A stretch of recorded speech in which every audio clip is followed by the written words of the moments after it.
Hi all, ನಾನು ಅರ್ಚನಾ. ಧ್ಯಾನದ ಮೇಲೆ ಕೆಲವರಿಗೆ ಕೆಲವೊಂದು ಡೌಟ್ ಇರುತ್ತೆ.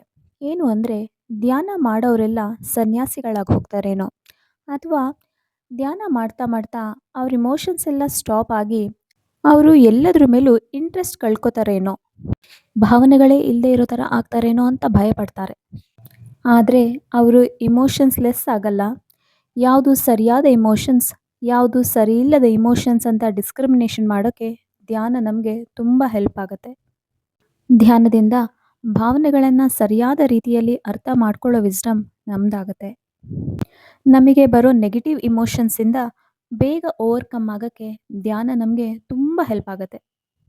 ಹೀಗೆ ಡೈಲಿ ಮೆಡಿಟೇಷನ್ ಪ್ರಾಕ್ಟೀಸ್ ಮಾಡ್ತಾ ಮಾಡ್ತಾ ನಮ್ಮ ಭಾವನೆಗಳಲ್ಲಿ, ಆಲೋಚನೆಗಳಲ್ಲಿ, ಮಾತಿನಲ್ಲಿ ನಮಗೆ ಆ ಒಂದು ಕಂಟ್ರೋಲ್ ಅನ್ನೋದು ಸಿಗ್ತಾ ಹೋಗುತ್ತೆ. ಹಾಗೆ ನಮ್ಮ ಜೀವನದಲ್ಲಿ ಬರೋ ಚಾಲೆಂಜಸ್ಸಿಂದ ಓಡ್ ಹೋಗಬೇಕು ಅಂತ ಅನಿಸಲ್ಲ. ಅದನ್ನು ಹೇಗೆ ಓವರ್ಕಮ್ ಮಾಡಬೇಕು ಅನ್ನೋ ಕ್ಲಾರಿಟಿ ಸಿಗುತ್ತೆ.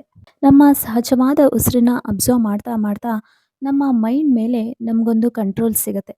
ನಾವೆಲ್ಲರೂ ಶಾಂತಿ ಸಮಾಧಾನದಿಂದ ಜೀವನ ನಡೆಸಬೇಕು ಅಂತ ಅಂದರೆ ಪ್ರತಿದಿನವೂ ಪ್ರತಿಯೊಬ್ಬರು ಧ್ಯಾನ ಮಾಡಲೇಬೇಕು.